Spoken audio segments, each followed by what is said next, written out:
Hey YouTube, Hester781. Today, Craftsman YS4500 riding mower.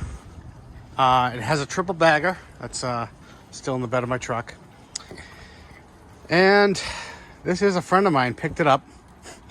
And he said he needed a mower for his yard and he found it was a good deal.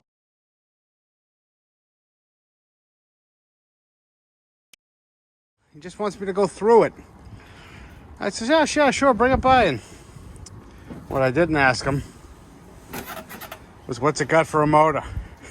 Oh boy. For those of you who don't know, the Kohler Courage is the infamous self-destructing engine. No, it gets a bad rap, but it's one of those poorly designed motors that are great if you take care of them and you catch the issues they have before they happen. So the first thing, by the way, the cover is just kind of sitting here. It doesn't run. Said it was running last year, blah, blah, blah. Let's see the oil. Yeah, it's full. I don't smell gasoline, so that's a victory.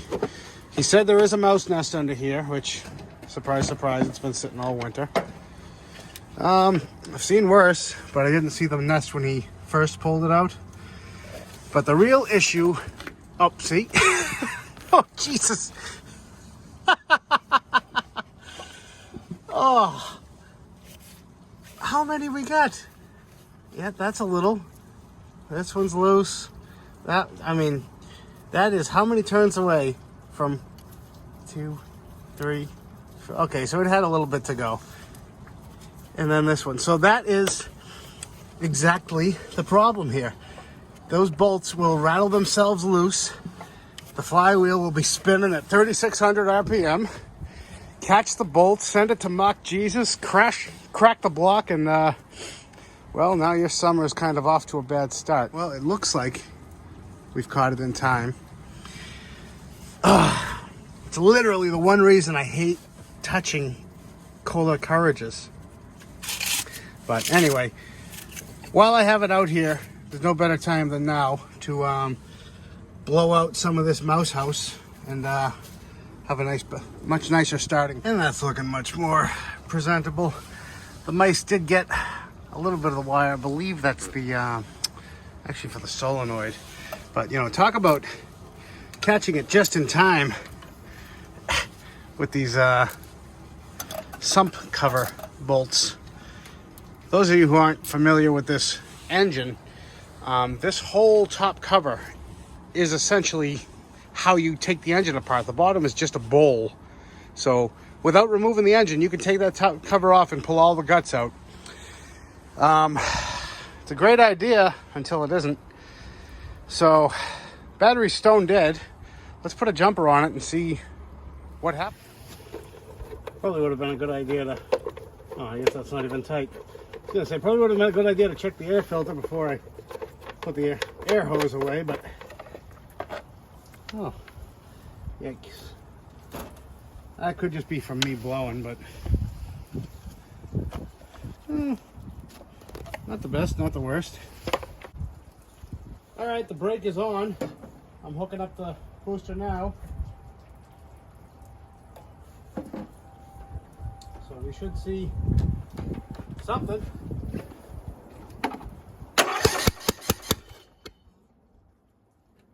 What is that?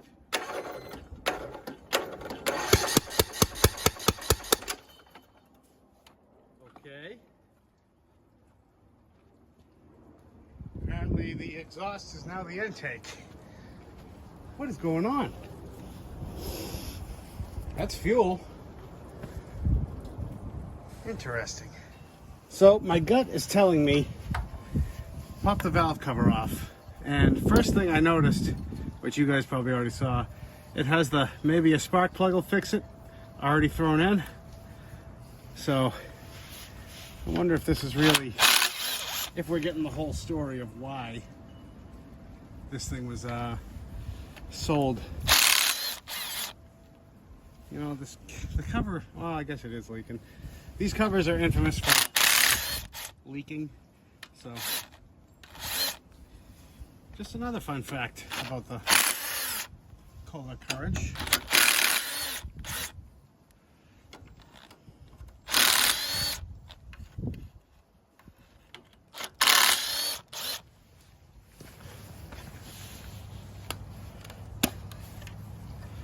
All right. So what's happening here? Speak to me. We got compression, a lot of compression. Here's the intake, open, closed. There's no clearance whatsoever on that valve. Ooh, and some water. Ow, Jesus, I can't even.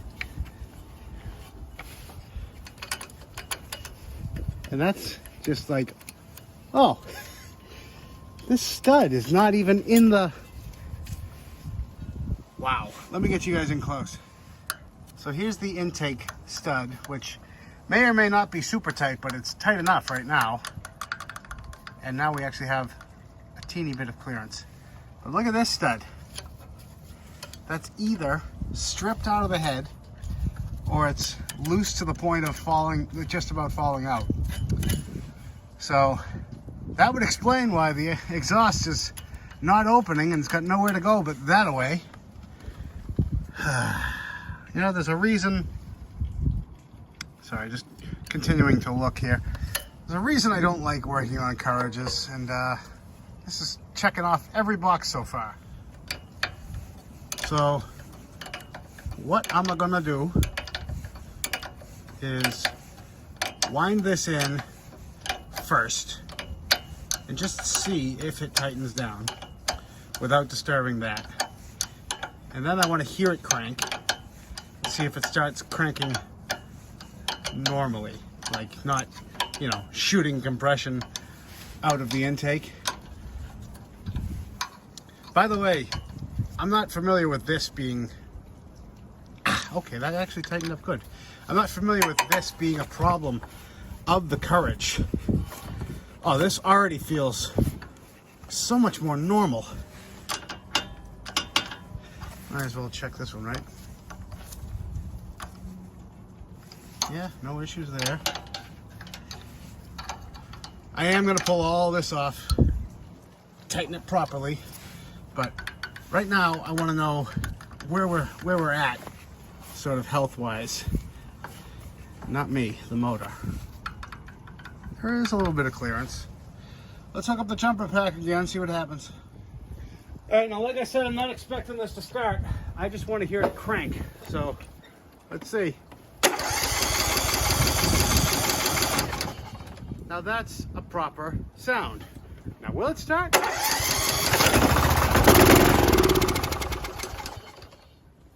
Okay, did not think it was actually going to kick over. Oh, that didn't sound pleasant either, did it? All right, let me slap the cover on, slap that cover on, slap that cover on, and start again. You know, you really can't make this stuff up. So I got all the covers on, and out of curiosity, I was just gonna pop this cover off and give it a quick twist to see if any water came out because of that valve cover. This is not even tight. I mean, now we see very iffy colored oil, but add one more thing to the list. All right, we're ready to give her a start. Now I could be wrong, and I could have just been overexcited, but I thought I heard the engine knocking a bit, so I'm gonna have to listen for that.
Well,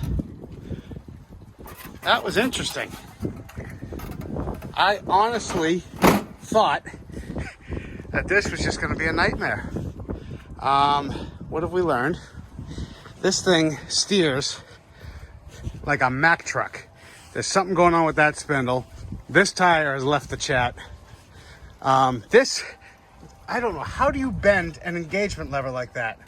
But my knuckles, oh, I tell you, you think I would have learned after the 5th time. Sounds like we have some noisy pulleys underneath. That's to be expected. But I think we got a good motor. Let's get it up on the table. So today, finally up on the bench, Craftsman YS4500. It has been months. I'm not going to say 6 months, but probably closer to 6 months. So what has changed? The friend of mine who picked this up to keep it, after I sort of told him about the issues, he is now the owner of one of the other green Craftsman tractors that I turned around. So now, this is all my problem. So what do we know? I need 2 front tires, which I already have. We need to tackle the imminent exploding motor issue. Tighten and torque all the bolts. Valve cover, we tightened it down, but we do need to set the valves and also make sure we torque down the rockers. And air filter, oil change, give it the works. But it is consistently starting now. Starts and sounds decent-ish. Needs drive pulleys. I can hear that. As soon as you let out on the pedal, this thing is screaming away. And the astute of you will notice the deck is now red. So I had this deck on my personal mower, the Green Monster. I don't know if you guys remember it. And he was hoping for a wider deck, and this is red and that's green. So I took the black deck, gave him the red deck. Now he doesn't want it. So now I figure, whatever. It's going to be a lot easier to get rid of a mower with a red deck and a red, matching deck than it is a green mower with a blah, blah, blah. You guys get what I'm saying. This tire is fairly new. However, the bearings are shot and the tires came in a 2-pack. So why not stone 2 birds at once? And I do have a new seat because this is slightly lacking in cushion. So let me get you set up. Oh yeah. And we got to get rid of this clearance issue. I don't know how you even bend this, but so we're going to have to remove the tank, get into the deep depths of that and see what it's going to take. And, it'll be fun. Just sit back and relax. Let me do all the work. So I'm actually going to start on the seat because it's trash day. And I would love to get this out of my life. In a timely fashion. So now I got to go to the other side and release the sort of adjustment, and then all we'll have to do is pop that little clip off, lift up on that clip while we're doing this, and that should, hey, come on, I thought you were gonna cooperate. All right. Did I go too far? Yeah. There we go. So, go like that. You need 3 people to do this. Come on. One adjustment at a time, we'll get there.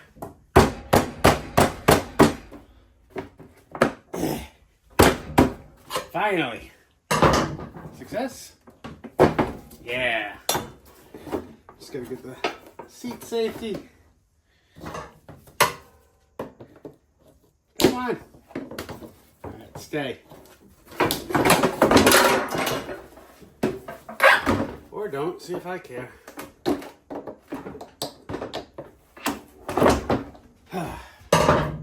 Graceful. Now, for those of you wondering why I haven't got to this particular riding mower, even though I've had it for months, I've had this thing since the cold weather. So it's a very simple elegant answer for that. I don't know what HD is, but my doctor told me I got 80 of them. And yeah, so this, in all seriousness, this was I don't want to say a complicated problem, but I mean, you saw some of the other mowers were just a simple go through and simple cable and such, and we're going to be a lot faster than, you know, engine related stuffs and going through and making sure and tightening and torquing, and yeah, this was just going to be a bit more of a project. So be mindful as you're doing this that the adjuster is just kind of floating there. You gotta delicately put it in place so that it doesn't fall. So yeah, it's just a matter of, you know, I've been like super busy. You know, despite contrary belief, I do have a life outside of the shop. May not be very interesting, but it does exist. So yeah, no other answer besides me just putting it off and doing more important, maybe not so much important, easier tasks first. And that's looking much more comfy. A little dirty, but that'll wipe right off. And I did have the whole seat assembly with a track and everything, but the one thing that's missing, not that it would be the same anyway,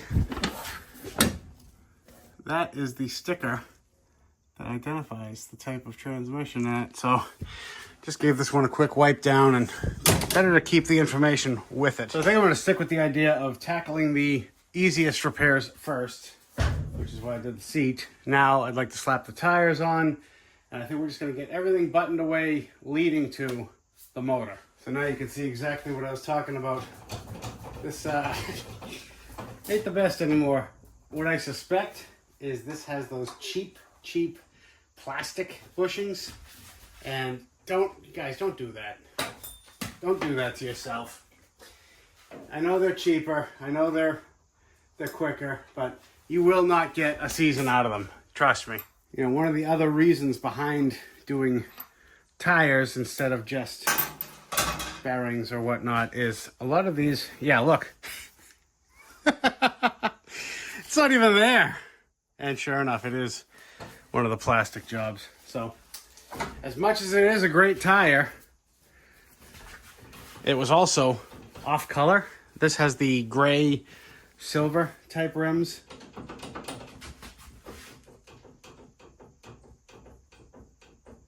Yeah, not the worst.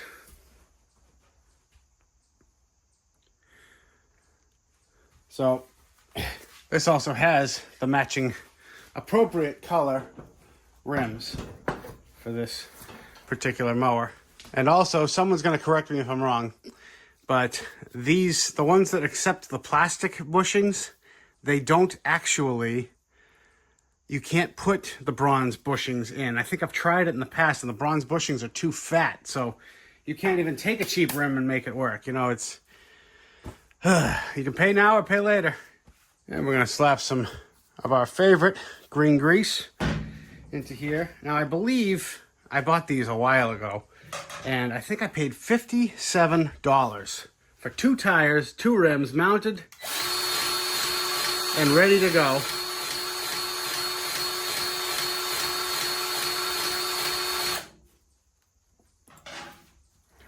Just let that work in a little. So at that price, I mean, it's cheaper to just get new rims. I mean, it's all thanks to our throwaway society, of course. But make sure it's not pouring out the back end. Yeah, thanks to our throwaway society, it's become cheaper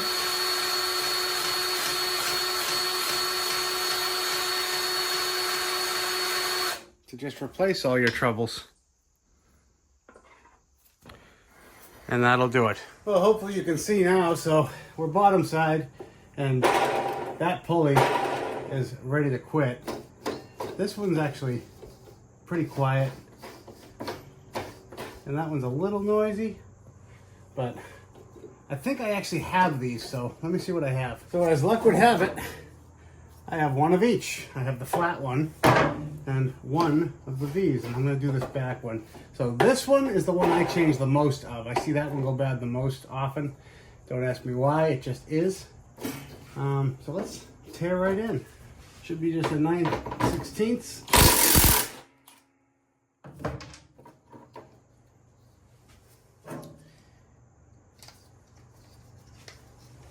And a quick way to make sure that you have the right size stanchion, take the new one, just line it up back to back.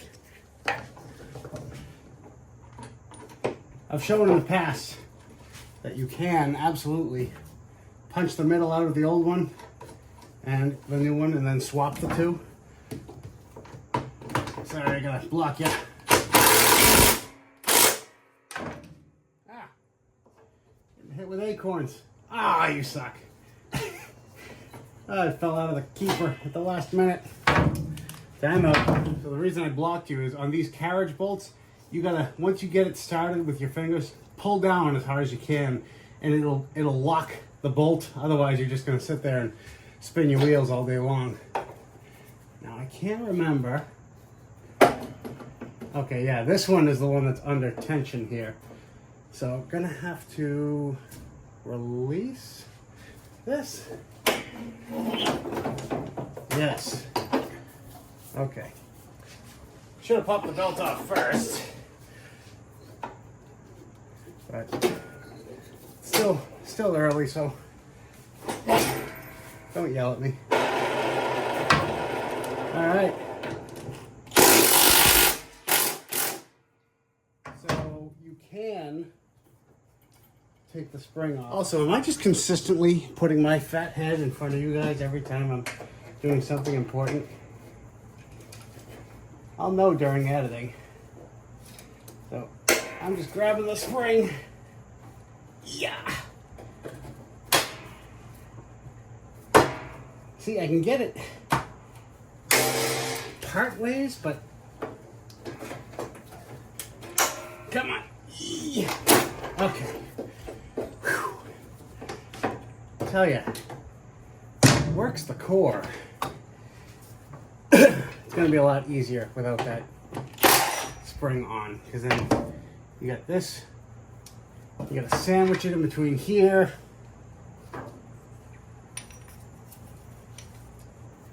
And I'll put this part number right down at the bottom, and then I'll put that part number also at the bottom.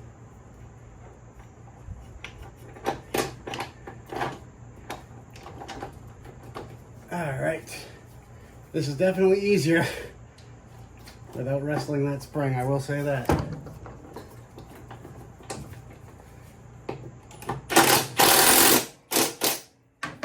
just gonna pause, make sure yeah, I actually got it lined up. All right, let's see if we can catch this spring on the frame. Yeah.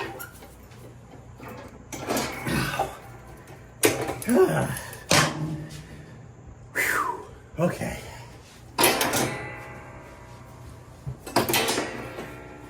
Lock that down. Here's the part where I completely screw up the belt routing. Oh, it's right here. So yeah.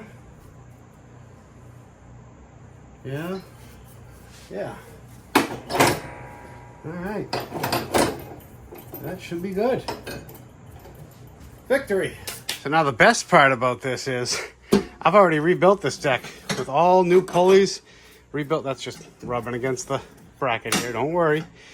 And rebuilt the spindles, and the blades are brand new. I could show you, but I'm tired. So nice. I just get to tuck that right under, and then we get to go topside. And I keep forgetting the one last thing we got to do before we do fun engine stuffs. Straighten this thing the heck out, and hope you didn't break anything. Luckily there's not a ton of fuel in it, so yeah, just launch that to oblivion. 2 3/8 bolts, and she should pull right out. A little gentler on that. Nope. It's just not my day. I've had like 14 of those in a row though. That's the problem. And there we go. All right, now full disclosure, I've never had one of these apart, but as I wiggle the rod, all I see is a cotter pin. Is it really? Could it be that simple? I'm waiting for Wile E. Coyote to come out with an Acme hammer. Well, let's start there. Pull the cotter pin out and see if the whole rod comes out. Here goes nothing. All right. Nothing's exploded yet. There's got to be a catch. We're going to hear an explosion. Do I have to take the steering wheel off because it's bent?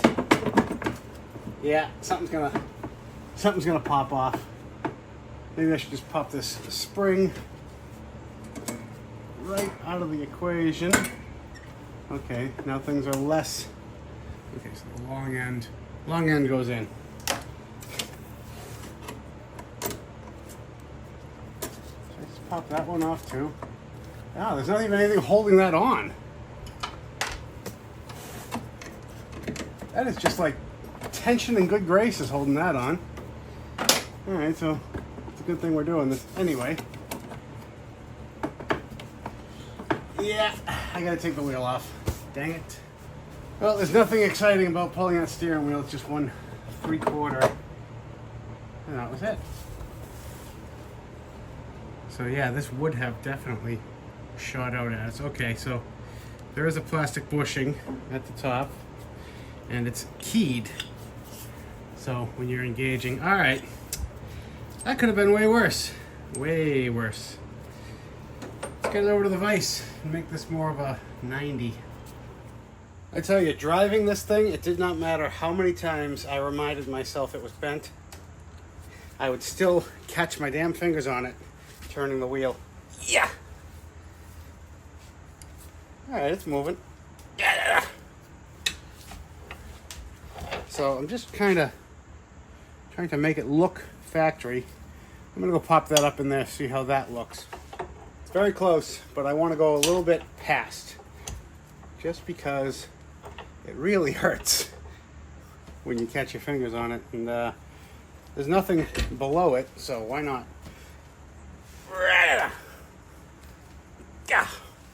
I don't know how they bent that without breaking the damn console up there. I'm telling you. Okay, that's looking proper. Let's. All right, should be ready to go back together, and I did get a clip for this.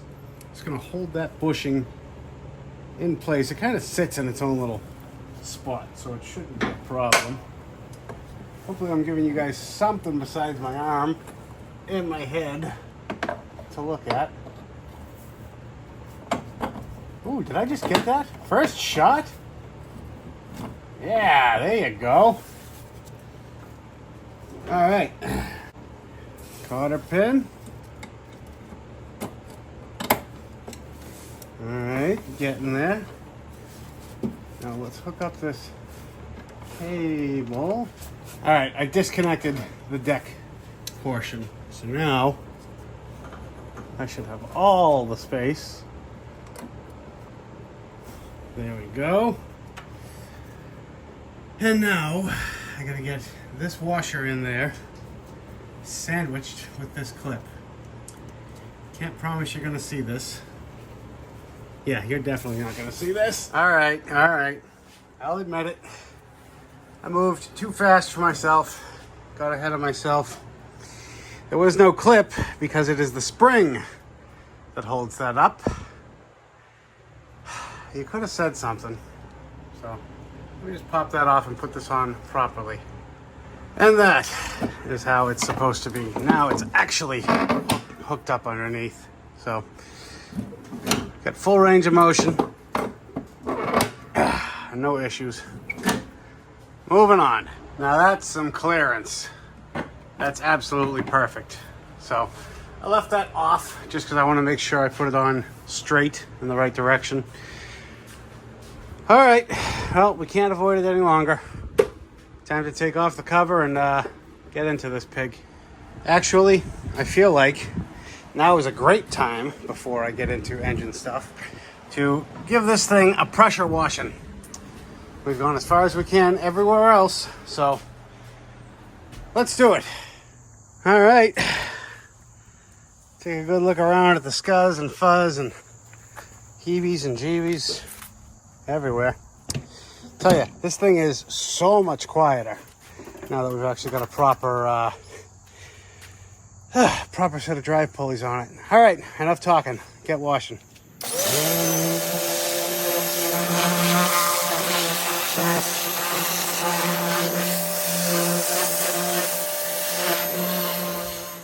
And she's looking much better. I just ran inside, had some lunch, so she's had plenty of time to properly dry. Look at that, the shine even came back.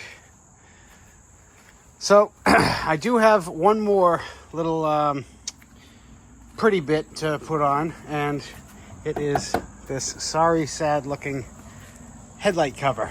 I actually bought a couple of those years ago, and I figured, oh, I'll use these someday. Well, today is someday. So let's get it back inside the shop and keep going. It's little details like this that can take a decade off of the look of a tractor if it's done properly. So you got to be very gentle prying this badge off.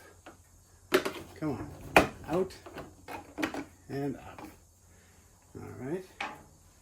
Then I think you start at the outsides and sort of just work it.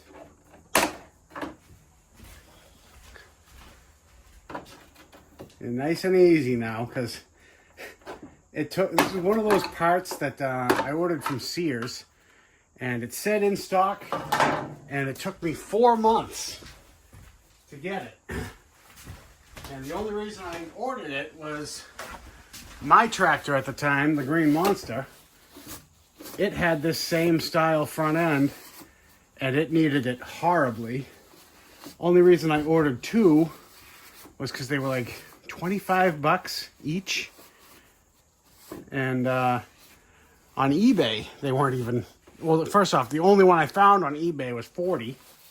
So that was probably my first, should have been my first clue that this thing is discontinued or close to it. But honestly, it was not hindering the performance of the tractor. So I just waited it out. And sure enough, 4 months later, I got a package. I'm gonna get a little glass cleaner.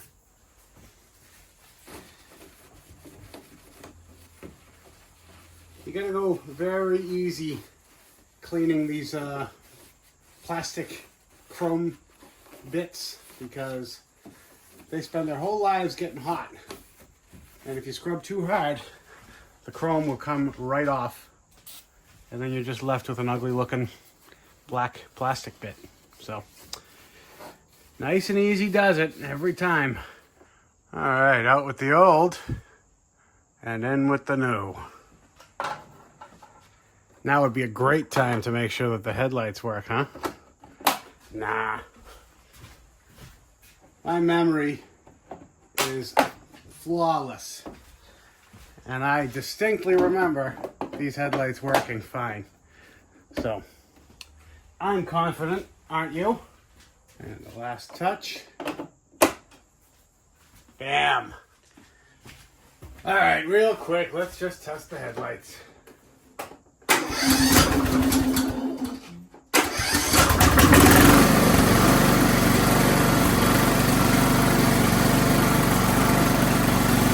Told you my memory's flawless. All right, now I'm gonna get the oil draining and order up a couple of filters. Okay, oil's drained out, and this has been sitting for a couple of days, by the way. And I just wiped this about a minute ago, and look at that. So we got some sort of a small, slow leak going on with that needle and seat or otherwise. So gonna have to look into the carb. I was probably gonna do that anyway. Got to get this flywheel off. I can't remember if it will clear the coil or not, but that's no big deal. Other than that, oil's changed. I got to tape up a couple of bare spots that the mice have chewed on that wire. So yeah, let's try popping the flywheel off. All right, 15 mil bolt. Perfect. Now I'm just going to thread that basically all the way in and then back it off 1/4 inch. Stick a pry bar underneath it and give it one good whack. Maybe a couple.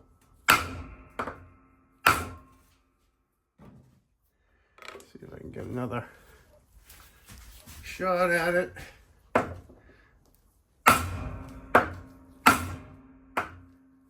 There we go.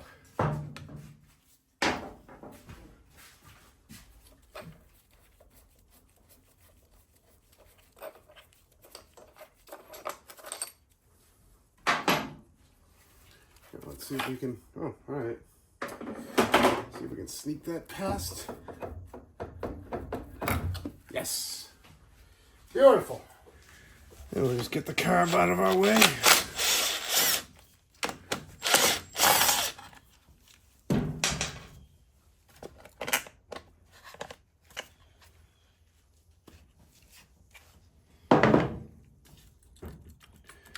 Yeesh. I cleaned this thing too.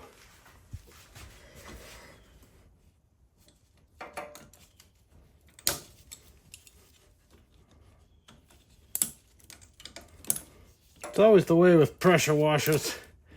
You think it's perfect till it dries, or till you start looking at it closer. And it's, oh, I missed it. Well, I got that fuel line off, and this is some like real murky, like, look at the water that's in this fuel. This thing was running like pretty well. I'm gonna let this drain out and I'm gonna show you in 1 second. All right, so what are we gonna do now? Where's that ground wire? To the carb? Interesting. So the ground is on the carb, so that's got to come off. The power. All right, so there's a wire tie holding on, holding the power wire up and out of the way. Got to take this ground off. I'm pretty sure you can take it off the carb as well, but it's just as easy to take it off there. And what do we got? Z-bend on the carb, Z-bend on the throttle. You gotta kind of hold these little plastic bits down so you can get that out. All right, we're halfway there. And then got the choke. Nice, over to the bench. Well, I'm gonna take a blowgun to that real quick. All right, I took the solenoid off, but I haven't missed the money shot yet, so. Wow. This thing was running decent.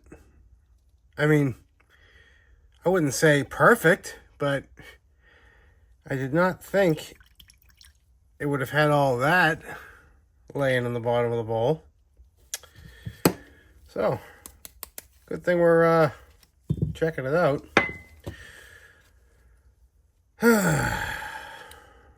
Yeah, I think I might just give this a quick little blowout and see how we do, because I don't have a rebuild kit. Let's see how far apart we can get this thing. See how much trouble we can get ourselves into. Oh, wait a minute. Yep. You guys see that? That would explain why we had a little bit of leakage. That needle is garbage. Garbage. All right, well, we had no choice.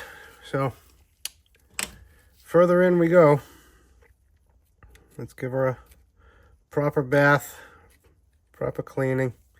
Yeah, this O-ring is trashed anyway, so I don't know how much further I can actually take this apart besides getting these gaskets off. So, all right, that's off. I'm going to take this piece off.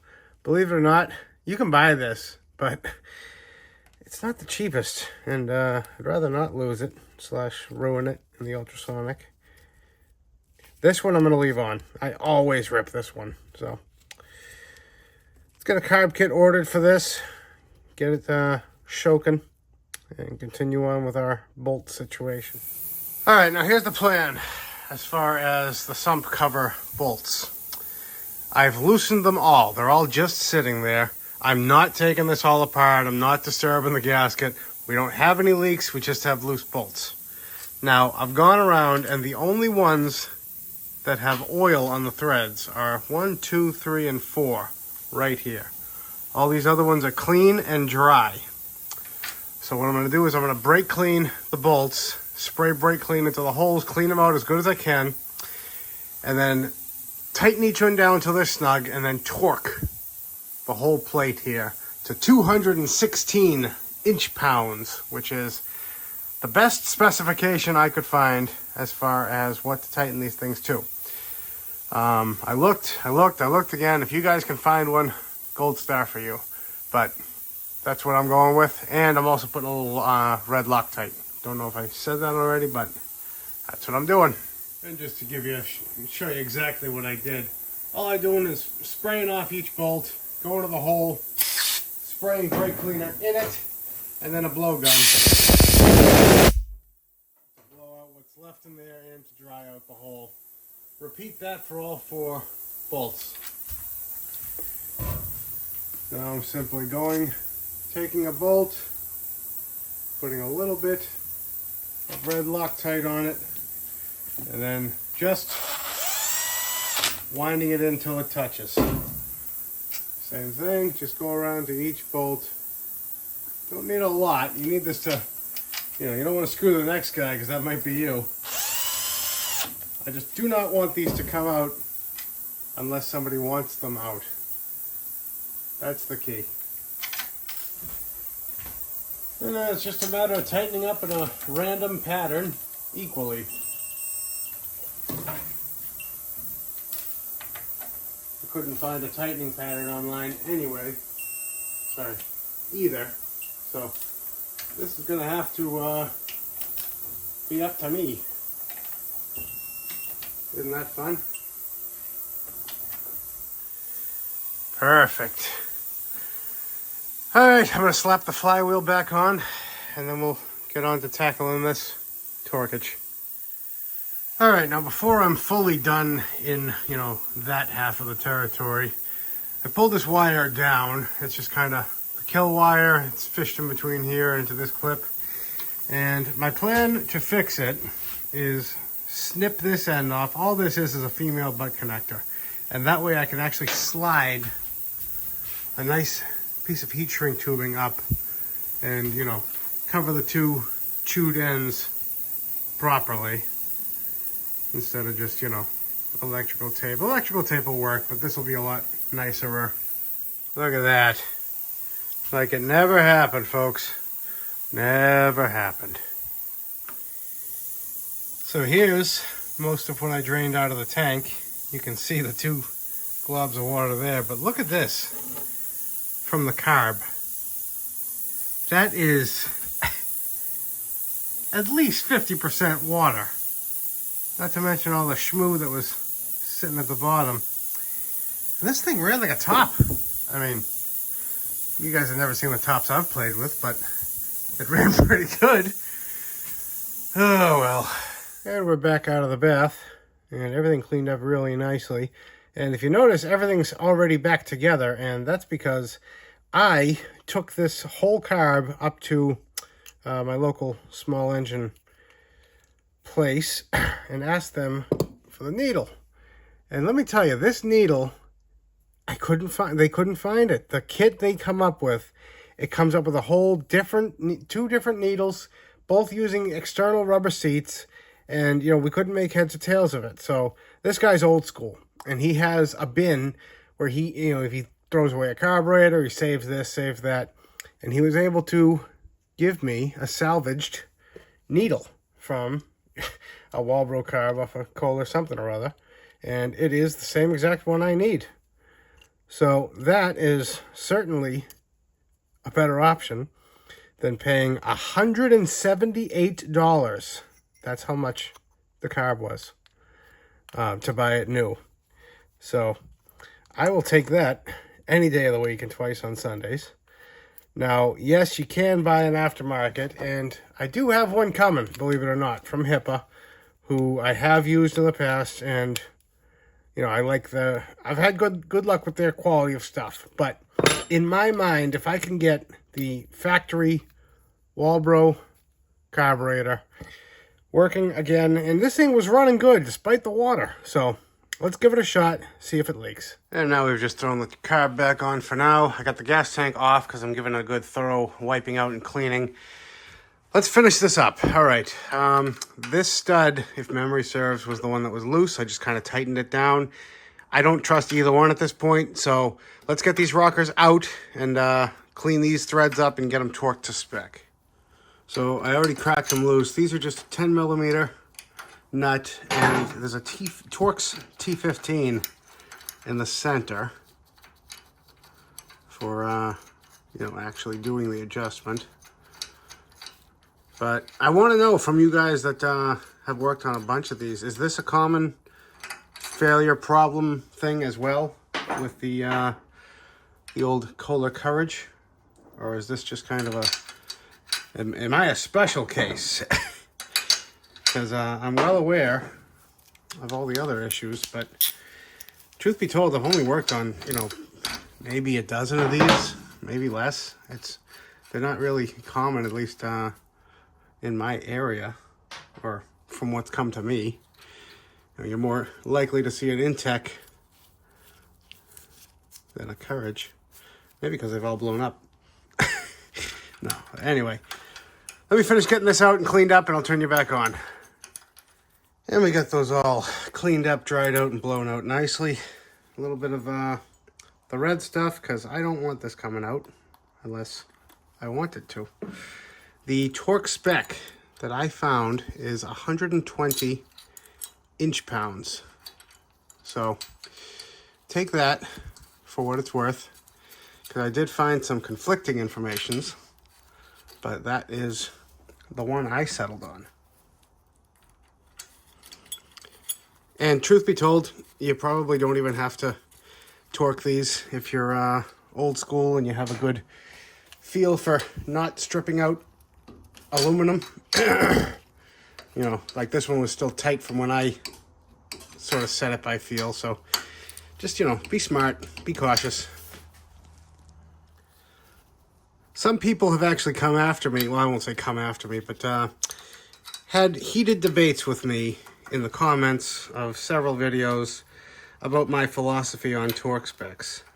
And I will say this: every nut and bolt and fastener that you can imagine in the universe has a torque spec. Are they all critical? That's what we're arguing about here. Generally, so these bolts, I care about the torque spec. Slightly, but I care. These bolts here for the exhaust, not a care in the world. I'll send them home with the Ugga-Duggas all day long. My genuine philosophy is I'm very cautious when it comes to aluminum. I'm cautious with aluminum. I'm cautious with smaller grade fasteners. I'm cautious with delicate operations, like head bolts, sump gasket bolts, stuff like that, that it is, when it's crucial that all the bolts are even or pretty close. I have 3 or 4 torque wrenches, So I have, trust me, I have done delicate operations many, many times. It's not that I'm a heathen. I just believe that after so many years of tickling the bolts with your fingers and wrists and elbows and, you know, feeling the poppage and feeling how things feel right before they snap, you do get a feel of it. And not a single one of you out there is going to argue with me when I say that. You do get a feel. Some people have a better feel than others, but a feel nonetheless. It all comes down to experience. If you have the torque specs, follow them. If you can't find the torque specs, look up the generic torque spec for that size bolt, and that's going to get you good enough. If you can't find that, if you're on a desert island, just don't be an animal. Go easy. And they're calling for 4 thousandths clearance. So let me get that one open. And that's the other thing people keep yelling at me about is you're not adjusting valves properly.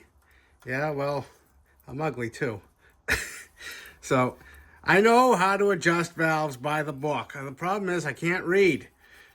No. So if you have one valve open, by definition, this valve is not opened. Now, I understand the overlap feature, but you're going to see that valve moving. See right there? That's what the stroke they're talking about. Ow, hold on. Twisting this over. They're talking about, see, watch, ready? Open. That little overlap. That's what they're worried about. But if that valve is all the way open, this is nowhere close to opening, guys. I would have to be adjusting it all the way, see that? All the way right there. To even come close to being where that's going to trip on itself. Follow the books, follow your heart, follow your nose wherever it goes.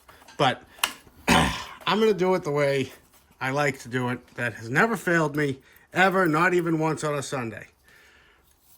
So, end rant. But someone really got into it with me the other day and started to get my internet feelings all riled up.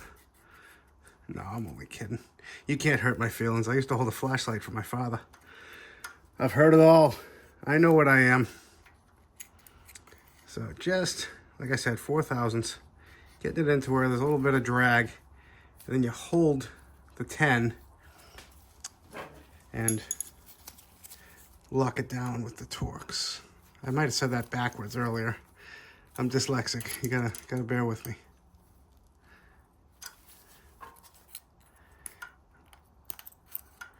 That's, yep, a hair tight.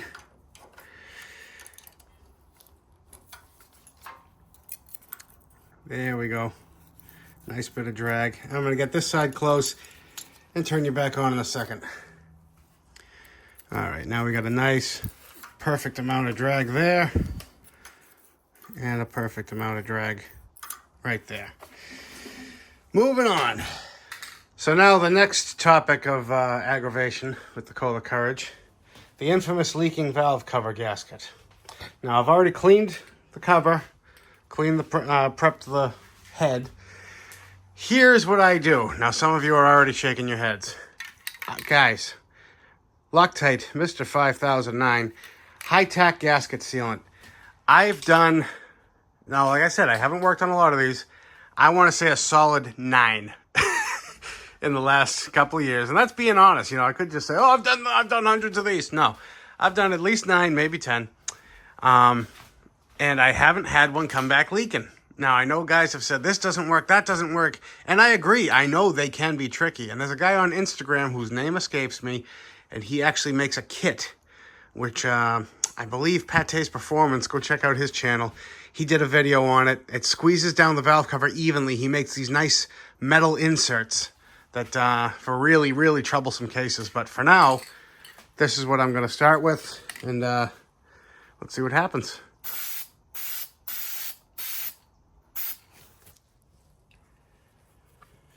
All right, I got all the bolts kind of holding that gasket in place.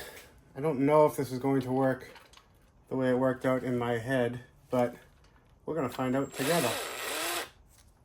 Nice and slow. Just want to catch the threads Don't want to strip him.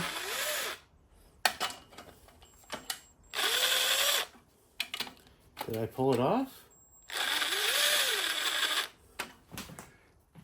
Yeah. Success. All right, send him home. I'm only kidding.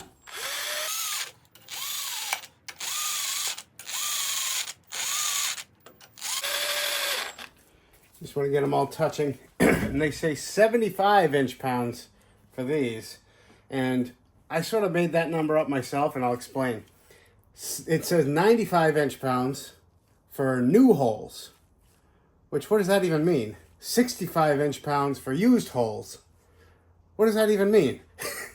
So, I sort of concocted my own little 75. Seems pretty good. I guess 80 would be middle of the road, maybe. My math's not the best, but nice and tight.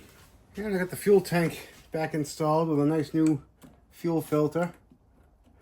Blew out the lines. We are so close. Getting this thing to fire up.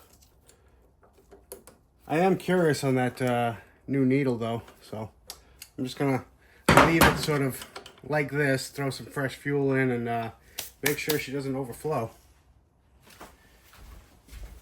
Alright, I'm throwing the fuel in, so you'll be the first to see if this thing just starts miserably overflowing and leaking out, or if we have success.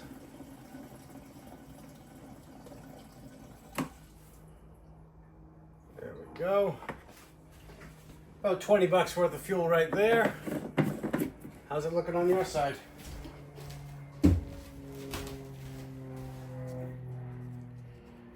She's dry. I'll let that sit for a little bit. Yeah, that's about 45 minutes later. She's nice and dry. I think we win for now.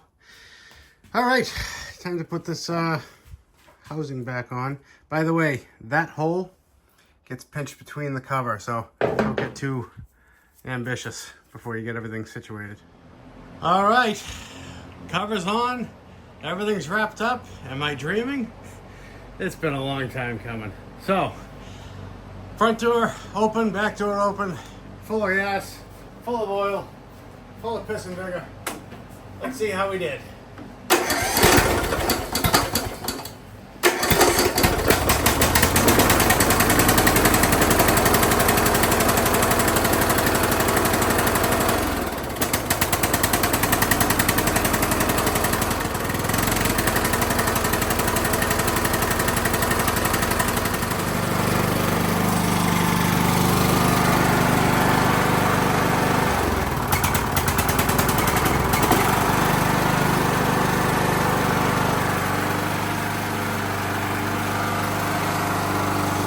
She'll idle.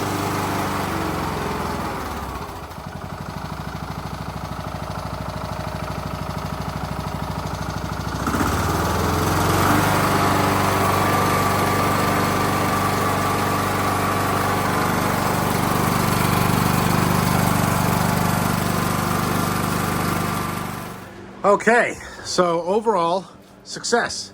Sounds great, runs great, carb is not leaking. However, we've discovered our first issue. So when it first started up, did you guys hear it sounded like absolute crap? I want you to look at the choke linkage, which is right here, and tell me if you see a problem. Ready? Choke on, choke off. It's hitting on the damn fuel filter. Always something. Always something. Well, let's remedy that. All right, new section of fuel line has been run. Take these off before we forget about them because they're hidden in the dark. Let's slap it back together and try again. All right, here's how confident I am. I'm sitting on it.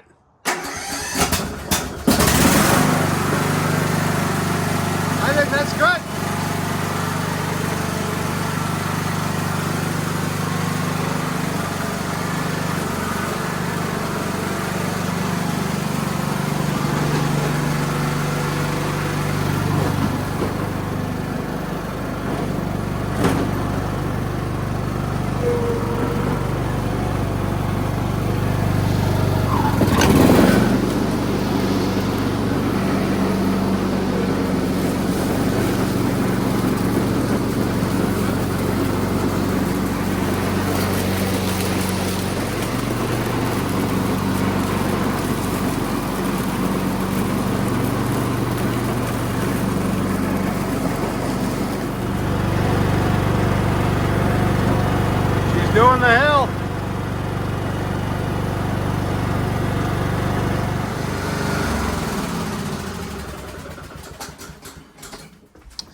Excellent. Ride's great. Cuts great. Sounds great. Great. And Humpty Dumpty's finally back together again. Nice triple bagger on the back. This thing came out real nice. Oh, new seat, or new to it. But anyway, that's going to wrap this one up, guys. Another one in the can. I want to thank y'all again for liking, watching, commenting, subscribing. And we'll catch you on the next one. Bye.